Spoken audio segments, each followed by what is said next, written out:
We're returning to our ocean studio. The summer storms that have progressed into the fall have come and gone, so we have a bit of a reprieve from the blustery winds and the rain, although you can see that it is still blowing a bit in the palm fronds behind me. Typically, when we move to the ocean studio, we're speaking of the Psalms, the Mizmor of Dowd, our Messiah, the Son of God, and our King.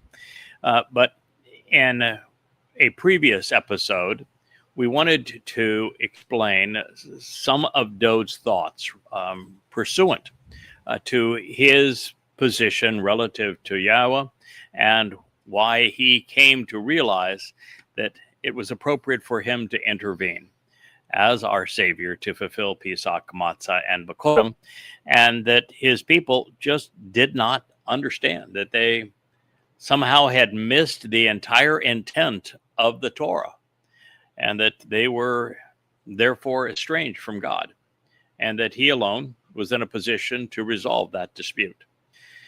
And since this is important, we're going to return to the first statement in Debarim. That would be the book wrongly called Deuteronomy. It means words, in the 29th chapter, and it begins. These are the words, Debarim, of the covenant, which lead to the benefits of the relationship.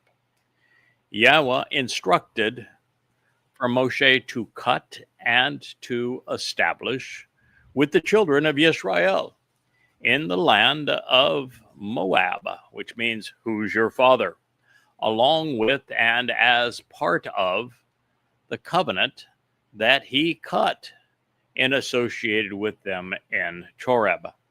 So what God is announcing here, Debarim 29:1, is that he is reaffirming the covenant that he established with Abraham, debuted and narrated through Abraham, that he then reinforced by revealing Debarim, by revealing Bereshith, which would be known now as Genesis. It means in the beginning. That whole narrative is presented there in the opening book of the Torah, and therefore, I thought that Wookiee wanted to jump up on the table, but he looked away. And so he is affirming that that whole discussion was reinforced with the children of Yisrael in Choreb, which is where he presented to Moshe the book of in the beginning, which we call now Genesis, Bereshith. And now he is once again reminding them that they have been invited to be part of this familial covenant relationship.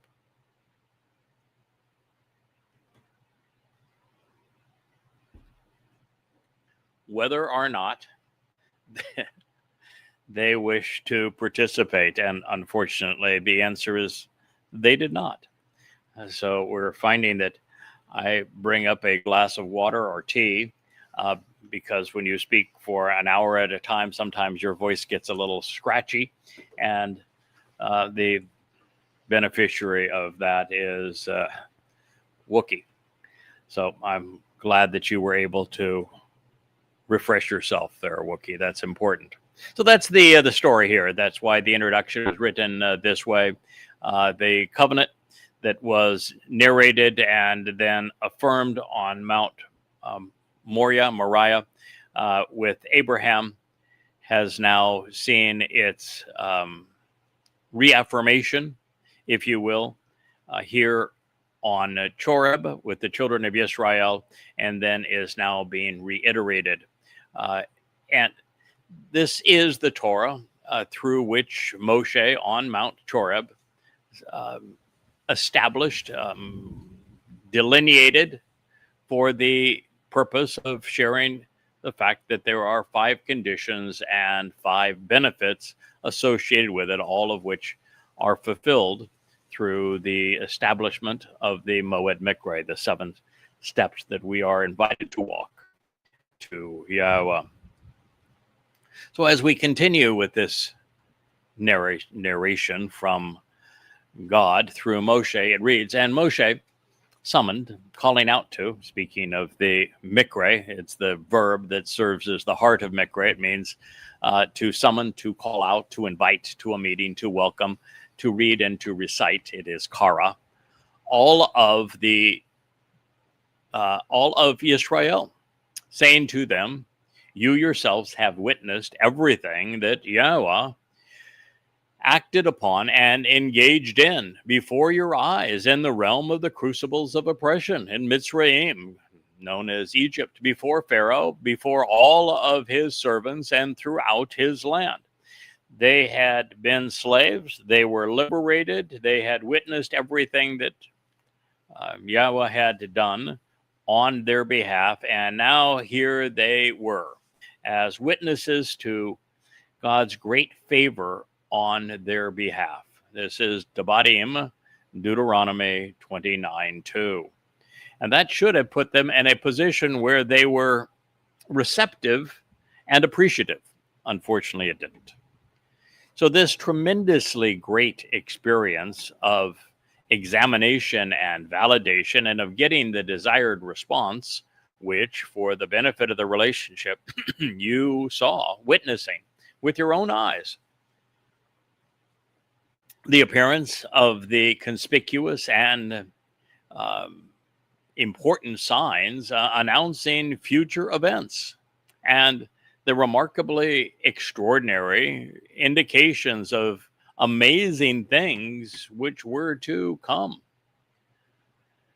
This is Debarim 29:3. Moshe is reemphasizing that this was an extraordinary experience, and it should have left an indelible mark on the minds and hearts of the children of Yisrael, so that they should have given Yahweh tremendous respect. They should have appreciated him for what he had done for them.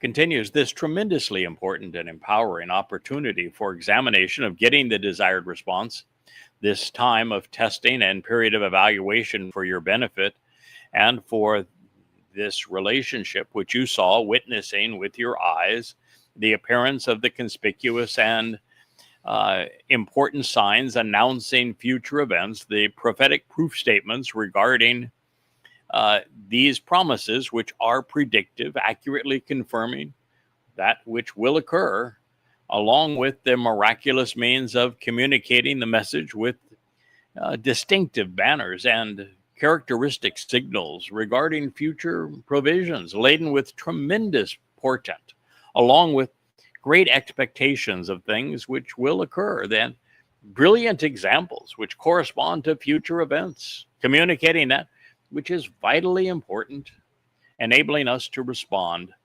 appropriately and grow. The Debarim, a very expressive version of God's words, never should have been called Deuteronomy 29:3. Should you have wondered why few, if any, would come to appreciate Yahweh's approach to revelation and understanding, well, we now know. And this is going to reemphasize something that I said yesterday and the day before, and even the day before that I'm sure has some of you a bit perplexed, because it is a very profound statement that goes right to the heart of the lie that is Judaism. But Yahweh has not bestowed, giving you the judgment or the inclination to yada, to know or to understand, or the eyes or perceptiveness to see, or even the ears to hear, up to this point in time and beyond on this day. Debarim words, Deuteronomy 29:4. And there you have it. I know that there have been some who are not pleased with my conclusion that the Torah, while offered to the children of Yisrael, was not for them, but instead for us. And this is affirmation of it. This is an irrefutable confirmation that the conclusion that I deduced and shared so openly was accurate. The Torah, while given in the presence of the children of Yisrael during the Exodus, was not for them. They paid no attention to it. They were blind to the instructions in it. They rather despised the God who shared it with them. They reneged on the covenant relationship he was offering. They chose to be religious. They chose to add to it and to take away from it with their Talmud, with their oral law. And what this confirms is that Yahuwah, having seen their response to him, where they told him to shut up and go away, they never wanted to hear from him or see him again, something that is reaffirmed in the 18th chapter of Debarim, that God realized that he really needed to be careful here, that this could be disastrous.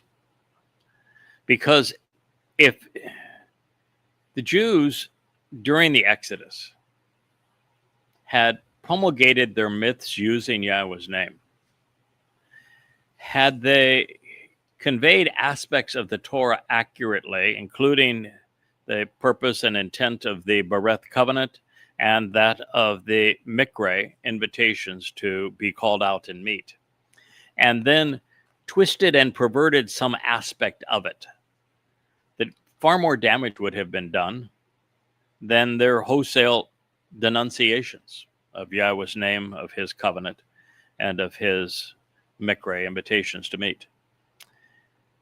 And so what God did is says, I'm just going to blind you. I'm going to blind you. I'm going to make you deaf.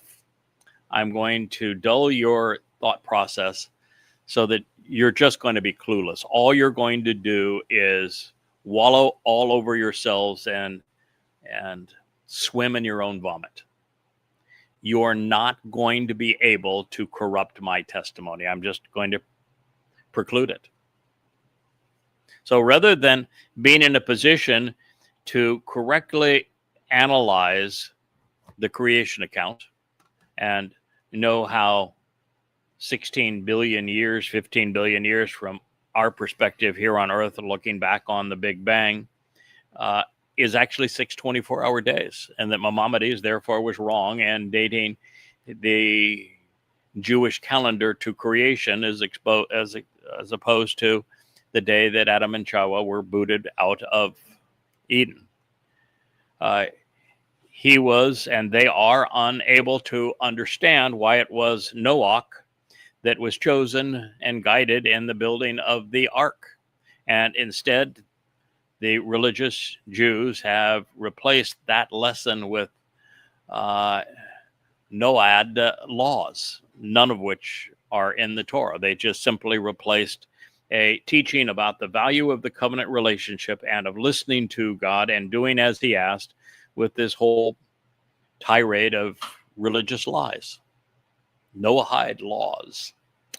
And then you look at the whole story of Abraham and Sarah, and they're clueless to the fact that the reason God reached out to Abraham was that he and his wife Sarah had rejected the religiosity and the politics of Babylon and had walked out of that place, and that it was only then that God could approach them, and they don't understand that.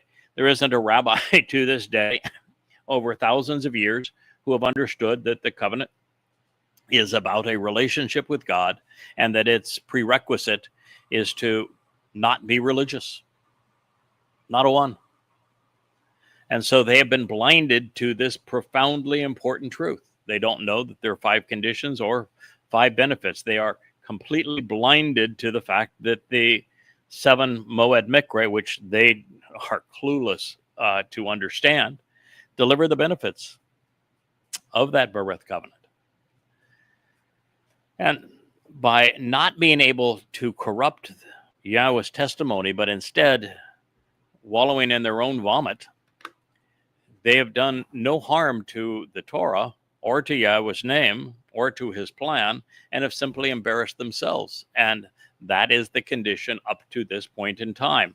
And that means that the Torah that was delivered through Moshe 3,450 years ago wasn't for them. It wasn't for them because they didn't want it. They preferred to replace it with their Talmud. And when God heard that from them, when they told God to shut up and go away, they never wanted to see him or hear from him again. He said, okay, well, two can play this game. I'm just going to blind you. I'm going to make you deaf and dumb. And that's just the way it's going to be. And then I will find a guy who is not of Israel, who I will awaken, who I will choose, and he will respond, and he'll figure it out. He will deduce what I have been offering and what I'm expecting in return, and he will communicate it to you so that at least some of you can respond favorably after 34 centuries of rejecting everything God has offered. It's a very profound statement, exceedingly important statement, and one that brings us to why the 35 volumes of YadaYahowah exist and are offered freely at YadaYah.com, why we're doing the Yahweh blog. You have been given the opportunity to shed this blockage in your hearing, to shed the scales over your occluded vision, to remove the wall around your heart and your thinking and mind. This is your opportunity. What you do with it is up to you. Yahweh says, I have walked with you 40 years. This could be Yahweh's voice or Moshe's voice, since Yahweh was speaking through Moshe's mouth, one and the same. I have walked with you for 40 years in the wilderness, in this place where one asks the who, what, why, where, and when questions regarding the Debar word. That is a statement of fact, and the only reason they were 40 years in the wilderness was because when he brought them forthrightly to the promised land, they rejected it, just as they rejected God, his voice, the Torah, the covenant. They rejected the land as well. God goes on to say, your garments did not wear out, nor did they become obsolete from upon you. Your sandals did not decompose from upon your feet.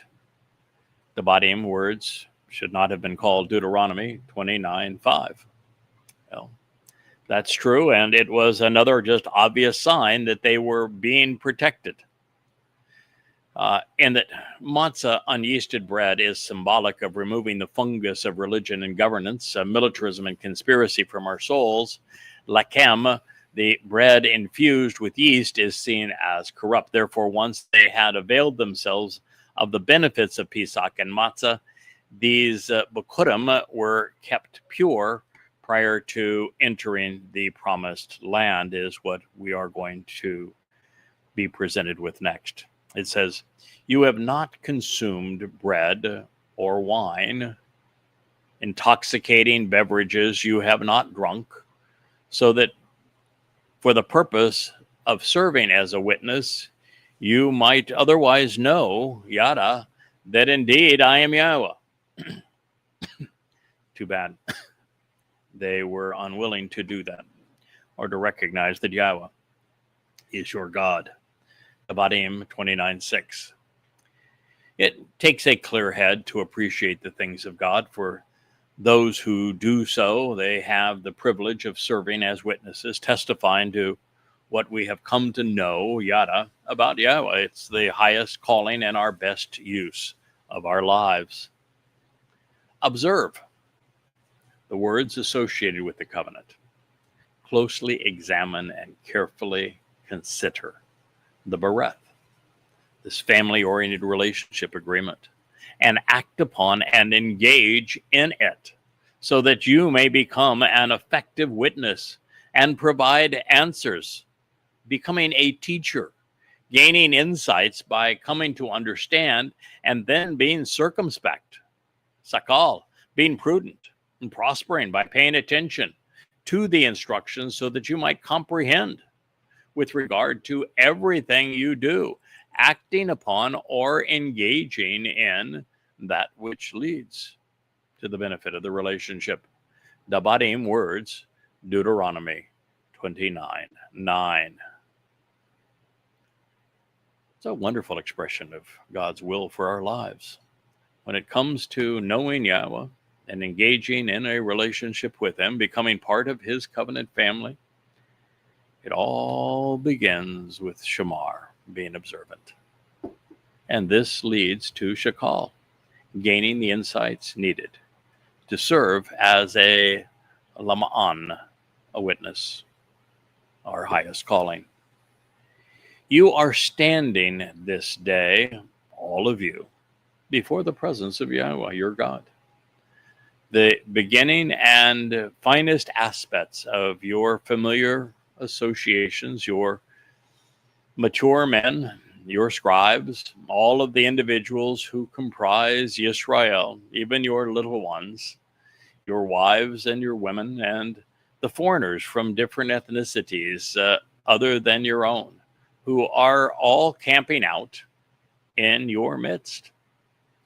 From the one who chops your wood to the one who draws your water. A very graphic and visual depiction of where they were and who they were, as reported in Debarim words 29:10 and 11.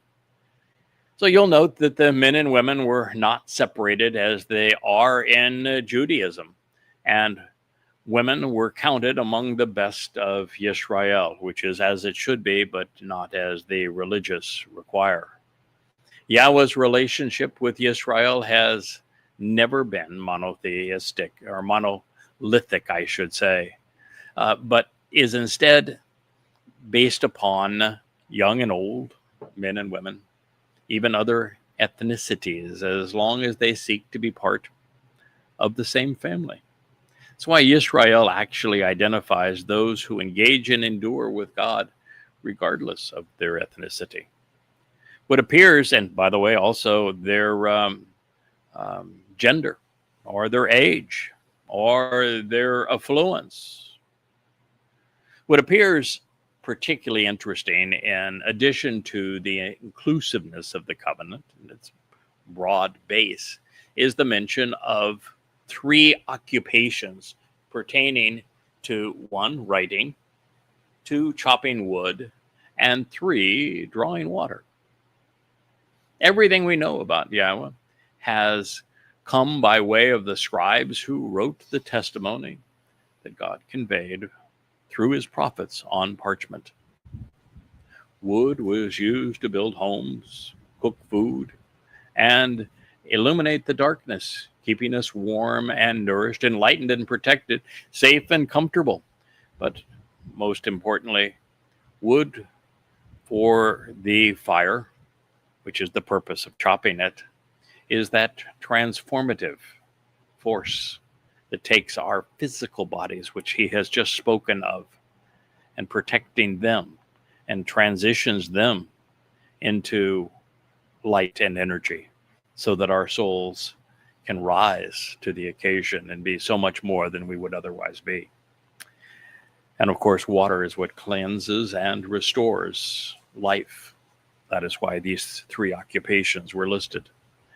Well, I'd be shocked if there were a Christian who has read through any of these books up to this point who still believes anything that he or she was told by a priest or pastor. This next statement ought to be more than sufficient to resolve the matter of faith. The covenant Paul condemned as enslaving, the one he replaced with his contradictory New Testament, is Yahweh's, who just so happens to be God. Moreover, one approaches it through abar, which is the verb that has brought us the defining meaning of Passover. It reads, "This is so you may approach and pass into." La abar, ataba. You can travel and draw near, crossing over into, come to possess a share of by passing through to the covenant. Bereth, the family-oriented relationship agreement, the pledge and binding oath, the contractual and mutually beneficial arrangement between God and his people. Of Yahweh, your God. The bereth is of Yahweh, your God, into his sworn agreement, his binding oath, which leads to the benefits of this relationship, Asher. Yahweh, your God, has cut, establishing it. Karat has made, creating this agreement through separation with stipulations, responsibilities, and benefits with you this day. Debarim words, Deuteronomy 29:12. Quite frankly, nothing is more important or beneficial than approaching God and entering into the covenant in the manner he established. Stop praying. Stop confessing. Start living.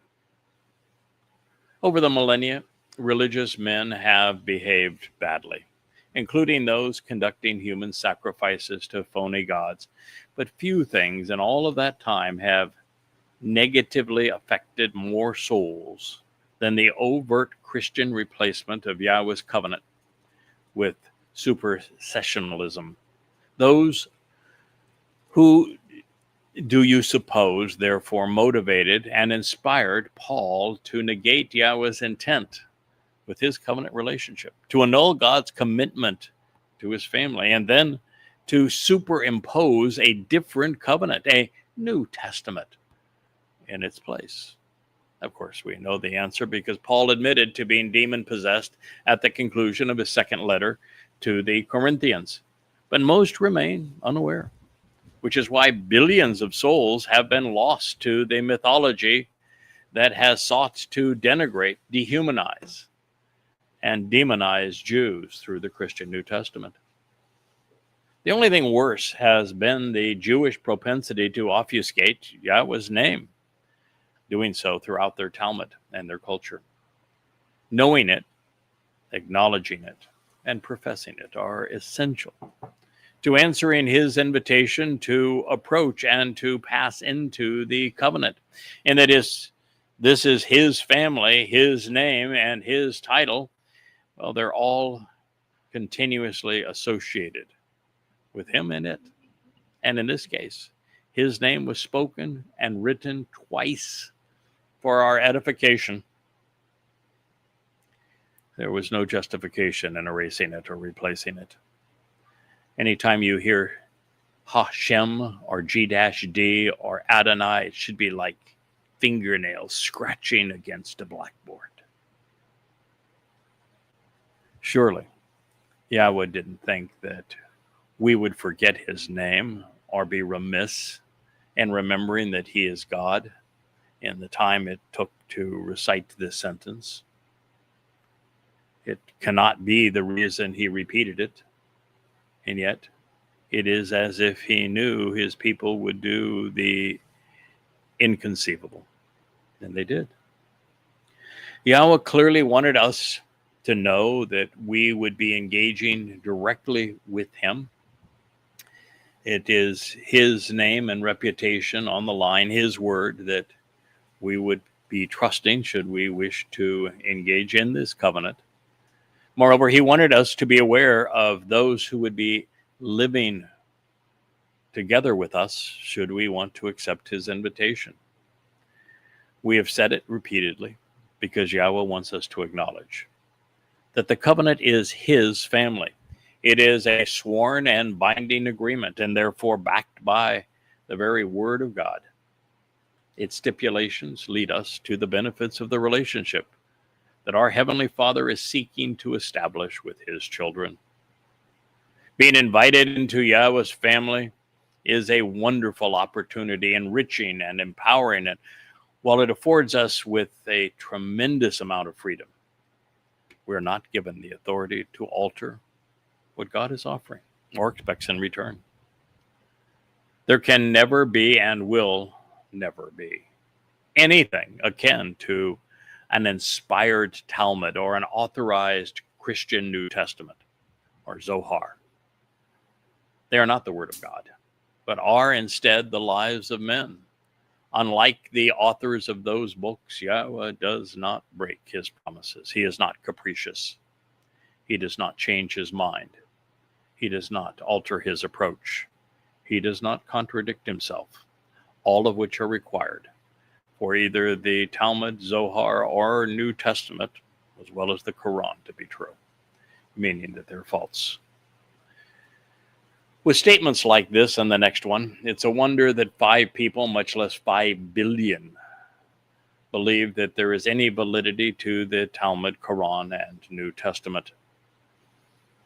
With the intent of providing answers and for the sake of enabling witnesses, he established you today as his people and family, and thereby he will continue to be your God, consistent with his communications with you and in keeping with what he promised to your fathers, to Abraham, to Yitzhak, and to Jacob.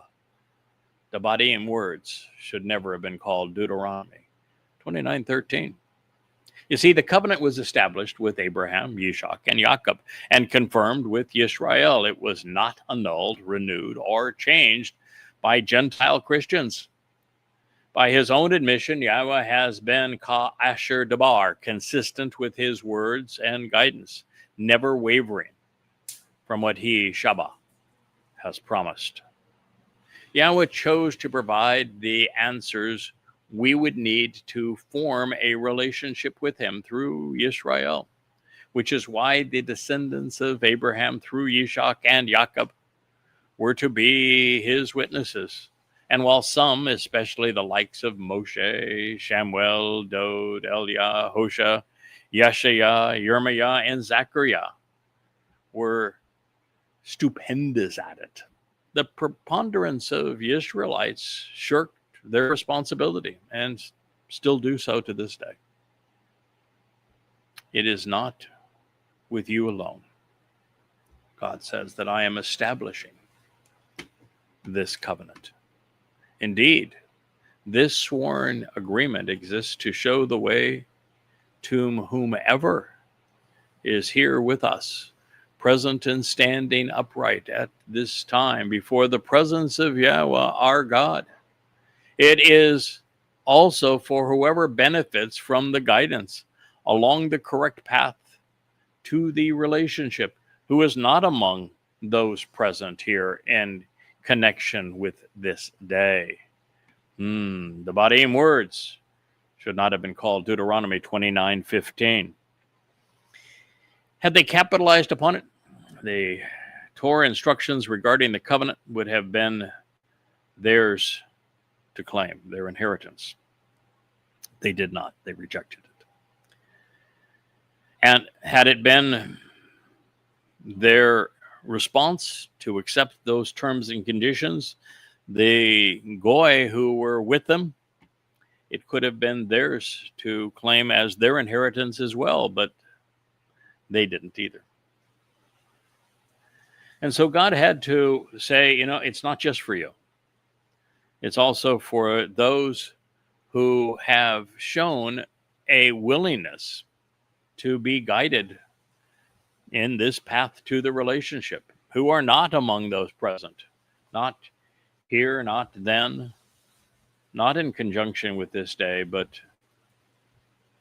with our day, in the here and now, which is why we have claimed its promises.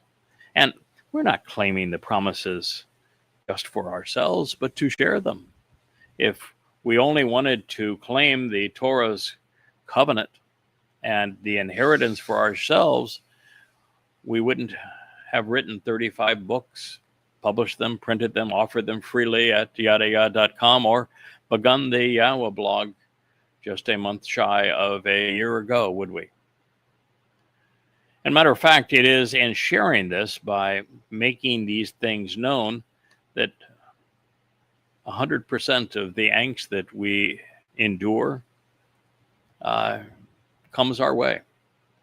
All we get in the here and now by sharing this with you is abuse.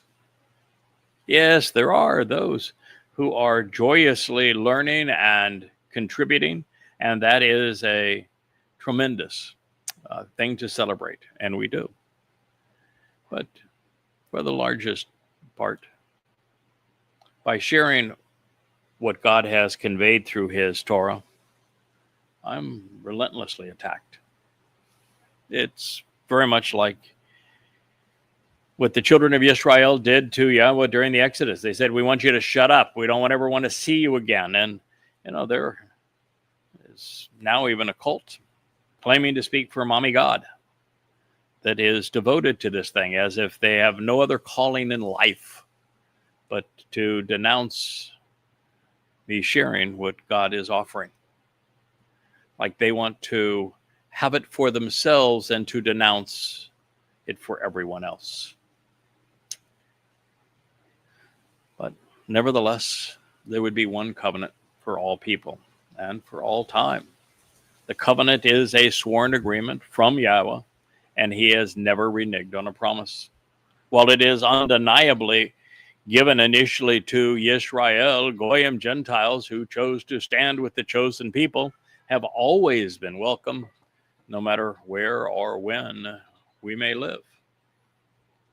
Of particular importance is the realization that Goyim, not Israelites, are incorporated into the one and only Bereth covenant. There has never been and never will be a new one or a different covenant for other ethnicities. Therefore, if a person opposes Jews or Israel, as is the case with most progressives, right-wing extremists, multiculturalists, Protestants and Orthodox Christians, Roman Catholics, Muslims and conspiratorialists, by way of this animosity alone, they have excluded themselves from the covenant and thus are estranged from God and banned from heaven. And because most of the world is antagonistic towards Jews and Israel, the overwhelming majority of people have excluded themselves from participating in a relationship with God. Now, it should be no surprise to anyone who isn't either ignorant or irrational, well, that would be 99% of the world today, that Muslims have been indoctrinated to hate, and they despise Jews. It should also be obvious that there is a rapidly increasing number of politicized individuals, both extremely liberal and ultra-conservatives, who are overtly hostile to both Jews and Israel. Moreover, the fastest growing belief system worldwide is conspiracy, the foundation of which is predicated on blaming Jews for almost everything. That is the theme of the influencers, is it not? Now, to the surprise of many, the putrid well from which this misguided abuse of Jews grew to become a worldwide phenomenon and threat is the Roman Catholic Church, alleged only, or challenged, I should say, only by Islam in their violent and degrading treatment of Jews. Popes have oppressed and demeaned God's people for a better part of 18 centuries.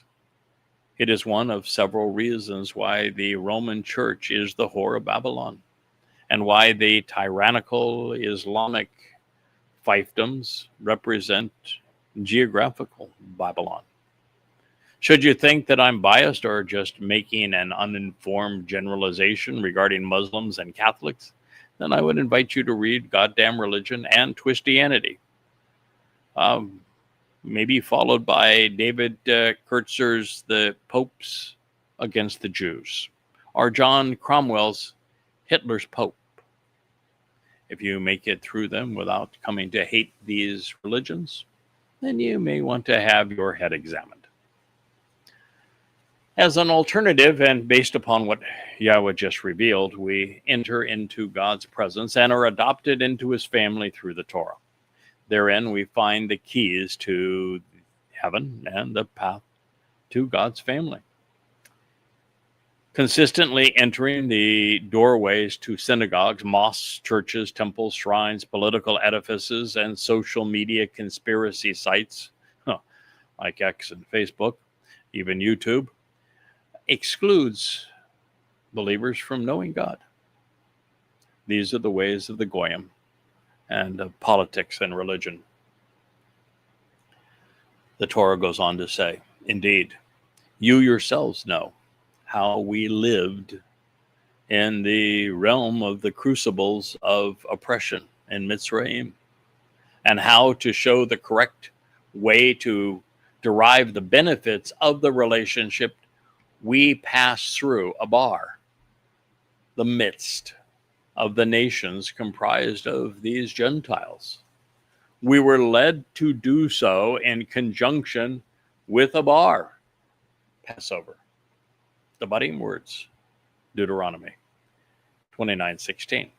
So we're being provided with the facts, with the evidence required to Yada to know how to become part of Yahweh's family.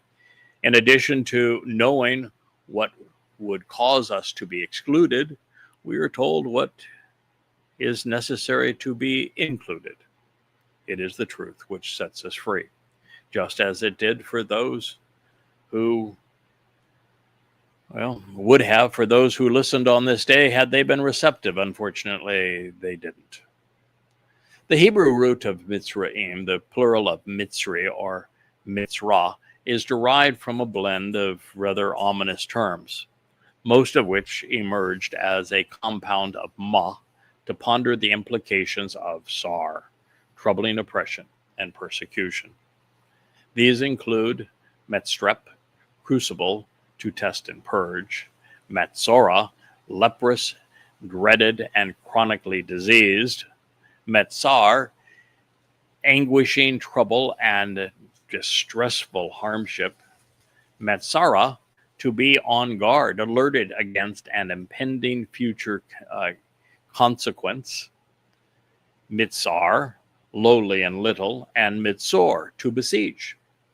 Therefore, in the plural, we might well define Mitzrayim as the crucibles of chronic and dreaded diseases, a place of anguishing hardships and distressing troubles.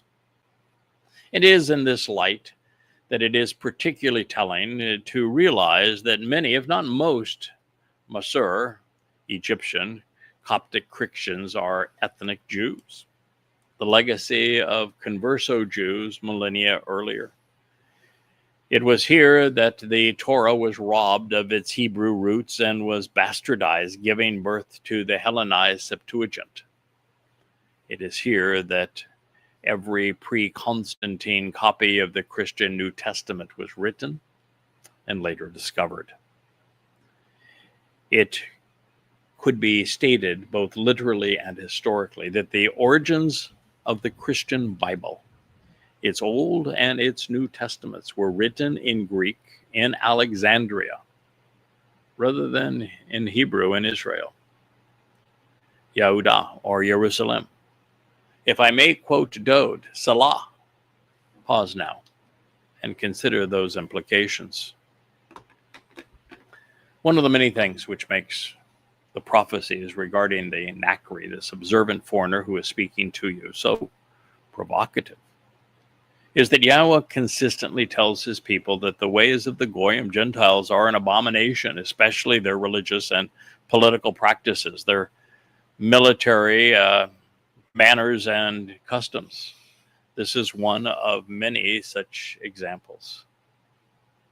The Torah reads, and you have seen the abominable religious things associated with their gods, and also that which is associated with their objects of worship and religious attire, which are expensive monetarily, often derived from silver and gold, many of which are comprised of wood or built of stone.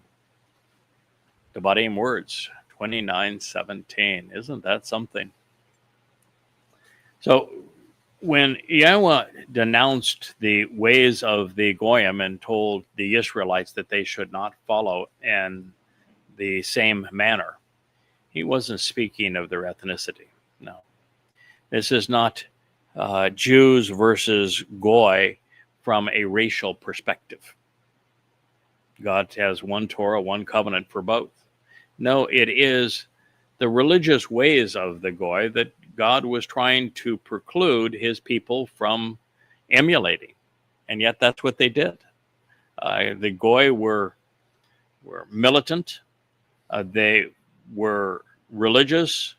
They were political. They were conspiratorial. And they were just flat out wrong about God. And yet this is what the Israelites have emulated, their abominable religious ways, and also that which is associated with their objects of worship and their religious attire. Oh, goodness gracious. Which, it's expensive, costly to one's soul. So religious gods really are eerily similar in character and disposition to the men and women who created them. In Christianity, Paul created the myth of Jesus Christ, making a God in his image, no bigger than a man. Making humankind's objects of worship a bewildering blend of contradictions and rational fallacies. For example, Allah, like Muhammad, was depicted as a terrorist throughout the Quran. Dumb as the black stone in the obscured Kaaba, the Islamic God can't keep his story straight, and he's wrong historically, scientifically, rationally, morally, and prophetically. He's dumber than stupid. With Muhammad motivated by perverted sexuality, murderous revenge, and ill-gotten gain, Muslims are conditioned to lie, to steal, and to kill for their pathetic deity, expecting perpetual virgins and a paradise as the reward for horrific behavior. This man-made God was unable to perform a single inspiring miracle, offer so much as one credible insight, or provide a single prophecy which became reality to demonstrate that he was anything more than a deification of one of the most pathetic individuals who ever lived. To believe Muhammad, a rapist and pedophile, a murderous anti-Semite, a ruthless terrorist and thief, is to be ignorant, immoral, and irrational. And to be a good Muslim is to be like Muhammad. Paul's God, the Christian Jesus Christ, reflects his creator. The totality of his God fits within the human form. Folks, the God who created men is not a man. Yet this God was born and he dies. He's killed by the same Romans whom Paul claims citizenship and whom he demands submission.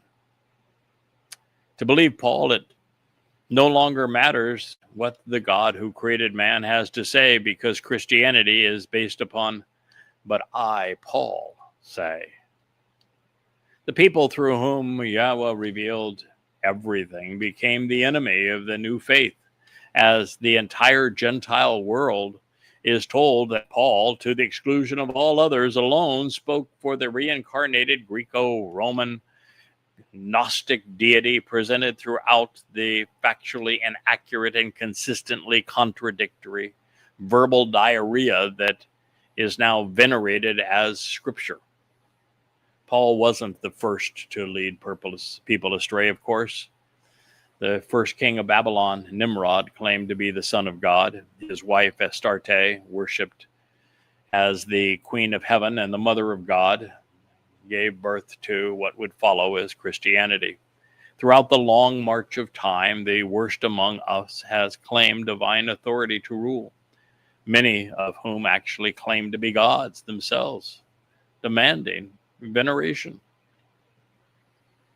This was true throughout the world, from the Aztecs and Indians, Incas and Mayans on one hemisphere, to the Carthaginians, Romans, Greeks, Babylonians, Persians, Trojans, et al. In the old world. Kings claimed they were gods. Men claimed they were gods. So in Christianity, it wasn't difficult for them to sell the idea that God was a man. It's absurd. But look today. Christians believe that God was a man. They even believe that men could kill God. Now, the irony in this is that the God who created these men and women isn't religious and doesn't want to be objectified or worshiped. Imagine creating this universe and conceiving the life within it expressly to enjoy a familiar relationship with your ultimate achievement, to enrich and empower those you have conceived, only to have these men and women ignore you. And worse, replace you in their lives with convoluted products of their twisted imaginations, and then worship these false gods like Jesus and Allah and Hashem. On one hand, we have the God who is responsible for everything. He not only revealed himself to us through Yehudim, proving his existence in the process, but he also made it possible for us to know him and live with him as his children and inherit all that he has to offer. He's brilliant, he's articulate, he's consistent, he's conversant, he's approachable, he's dependable, he's loving and lovable, enlightening and enriching, empowering and liberating. He's all we could ever want and more. But on the other hand, the religious, political, and militaristic gods of the Gentiles, and now Jews, are non-existent figments of man's imagination, complete with fabrications which require blind faith, because, well, they're mythical and mythological. They are perverted, convoluted, capricious, and fearsome, and yet always seem to support the local and national agendas, no matter how counterproductive, how covetous, how murderous the men responsible for them have been. Considering the contrast, to choose the fakes over the real, one must be ignorant, irrational, or both. And yet the fakes are believed at a ratio of, well, in this world, some 6 billion to maybe 6,000, 1,000,000 to 1. Before we contemplate Moshe's next statement, a little history lesson may be beneficial. Beginning in the 4th century BCE and in the wake of Alexander's conquests, Rabbinic Judaism became heavily influenced by Greek philosophy and culture. The Yehudim admired the Greeks to such a degree it could be argued that the story chronicled in Maccabees is actually against total assimilation.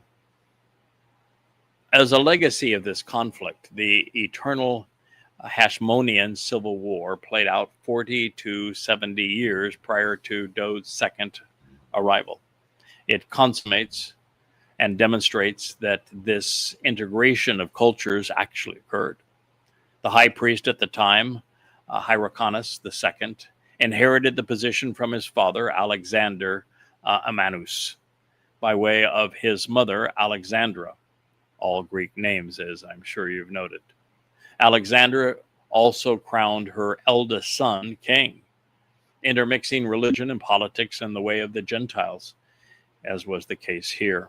But Hyrcanus, the younger brother, Astrobulus II, another Greek name, rebelled against him 3 months after Alexandria's death in 67 BCE. So Hyrcanus, which means the land of the wolf, advanced against his brother, deploying a band of Gentile mercenaries. During the ensuing battle at Jericho, Aristobulus, whose name blends Ari, extraordinarily, arete, excellent and virtuous, and Aristiu, bravest, to say, well, I'm really egotistical, engaged in a manner that may have fueled anti-Semitic conspiracies. He bribed Hyrcanus, militants, offering them more money than had his brother. The mercenaries changed alliances, giving the victory to the more conniving financier. Immediately thereafter, and in direct contradiction to the Torah, Aristobulus sent his newly acquired and uncircumcised Gentile militants to the temple, where the extraordinarily excellent and brave man by his own egotistical gnome captured the realm of the wolf. Rather than kill his brother, however, the two made a deal, with Hyrcanus relinquishing the titles of high priest and king to Aristobulus for a cut of the religious but not political revenue. Yes, this is what Israel had become. This despicable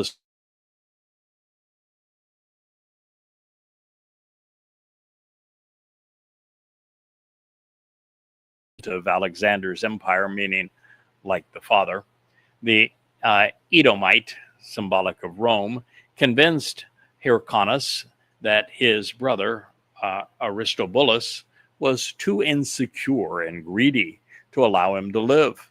But in actuality, Antipater simply wanted to control Yehuda himself, with the weaker, or at least stingier, of the brothers. This wolf would be back on the throne, and he would make his move. Therefore, following the advice of his advisor, Hyrcanus, the wolf scampered off to take refuge with Aretas III, a Nabatean king whom Antipater had bribed into espousing his conspiracy. Now, this is troubling because this is where we find the Kaaba and the birthplace of Islam. With friends like these Gentiles, the revolting Jewish brothers hardly needed enemies, but nevertheless, an army of 50,000 Nabateans advanced toward Jerusalem, coming directly north, taking the city and besieging the temple. During the siege, Onias, the last remaining stalwart against the assimilation, was stoned to death on Hyrcanus's orders for refusing to pray for the death of the wolf's rivals. Adding insult to injury, Hyrcanus, not to be outplayed financially, he swindled the priests who were supporting the extraordinarily virtuous and brave brother, this being Aristobulus. He sold them cows for the Passover sacrifice for the enormous price of 1,000 drachmas, and then refused to deliver said cows. Thus far, every word fans the flames of anti-Semitic stereotypes and conspiracies that would follow. But they did this to themselves. While this tawdry episode was brewing, the Roman general Pompey defeated the Seleucids, dispatching his deputy Marcus Saurucus to Syria. Now, because the Hasmoneans were allied with the Romans, the wolf and his egotistical brother both appealed to Zacharias, endeavoring to elicit his support, trying to bribe him with gifts. And with Aristobulus more lavish once again with his bribes, the Roman new supreme leader ordered Aretas and his Nabatean army out of Yehuda, clearing the way for Aristobulus to return to power. Now, during their retreat, however, the virtuous and brave mercenary bludgeoned the retreating army. It just gets nastier with every nuance of history, doesn't it? So with the sibling rivalry having become bloody and expensive, and yet unsettled, in 63 BCE, the Pharisees, Hyrcanus and Aristobulus, all appealed to Pompey for supremacy. So now you have the Pharisees, Hyrcanus the wolf, and Aristobulus the egotistical one. They all wanted Romans to establish their supremacy. No interest in God. Romans were more powerful in their view. The Roman was, as was the custom among wolves, chose, of course, the wolf. but not because of Romulus and Remus, I'm told. As the weakest of them, Pompey believed that Hyrcanus, the wolf, would be the easiest to manipulate. Then, to make certain that they would all be compliant and that Roman authority would remain unchallenged, the evil empire dispatched their legions, suffocating Judah. Artabulus, with his enormous ego bruised, turned traitor, and like a child throwing a tantrum, sought to hand Jerusalem over to Pompey. But unable to trust Artabulus nor Rome, the extraordinarily virtuous and brave followers did not capitulate. So the Romans besieged Jerusalem and captured the city by force, nearly destroying the temple in the process. Aristobulus was taken to Rome as a prisoner, and Hyrcanus was hailed as king. Quite a story, isn't it? Is it any wonder God is opposed to all forms of human religiousness and governance, particularly among his people? They were no longer his people. Unfortunately for the wolf, the new gig wasn't as lucrative as the religious authority. So since it had always been about the shekels, that same year the wolf reclaimed his position as high priest. As he did, the Romans set the menacing advisor, Antipater, on the throne. Well, things remained as such until 40 BCE, when Aristobulus' son, Antigonus, allied with the Parthians, and with the muscle of these Iranians, and thus in the company of the Persian gods, Antigonus was proclaimed king and high priest. The wolf was seized and his ears were mutilated, with Antigonus literally biting them off to assure that the wolf would be permanently ineligible for the priesthood. The earless carnivore was taken by the Parthians to Babylon, where he lived in captivity with other Jews, all of whom, we are told, embraced and respected this putrid excuse of a man. Shortly thereafter, in 36 BCE, Herod defeated Antigonus, with the help, of course, of Rome and her legions. The conniving bastard, fearing that Hyrcanus might induce the Parthians to help him regain the throne of Yehuda, invited the aging and earless wolf back to Jerusalem.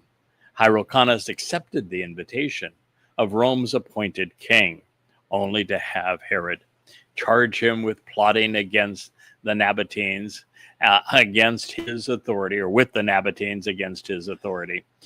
And the Roman puppet then assassinated the Parthian stooge. Yehuda and Yehudim were lost in a sea of Goyim, with no one to blame but themselves, because they had brought the Goyim to bear and used the Goyim to assert their authenticity. They were doing exactly the opposite of what God had requested of them. And this, at long last, brings us to a statement that is presented in Debarim words, Deuteronomy 29:18, which is therefore prophetic of what would occur. I'll read it to you and we'll conclude our program. Their purpose negated. No one exists among you at this time, not a man nor a woman, not a group of people nor a tribe, whose reasoning or inclinations are found directed towards the presence of Yahweh, our God. Not one of you, not among the entire nation of Yisrael, is there a single person whose inclinations, whose attitude was directed toward God. They're all going after, approaching, worshiping, and serving the gods of the Gentile nations. And it is true to this day. Negated and without purpose, there will be among you a root bearing that which is infuriating and noxious, poisonous and embittering. Debarim, words, Deuteronomy 29:18. And that embittering, poisonous, and toxic relationship between Israel and God not only is manifest at this time, it is celebrated in the irrational ignorance of Judaism, in Christianity, and in Islam, all of which are the product of Jewish malfeasance. So I thank you for listening. Look forward to being back with you. I'm delighted to be back in our ocean studio and to be able to invite you to this wonderful perch over the sea as we return to it again later this week. I appreciate you listening. Good day.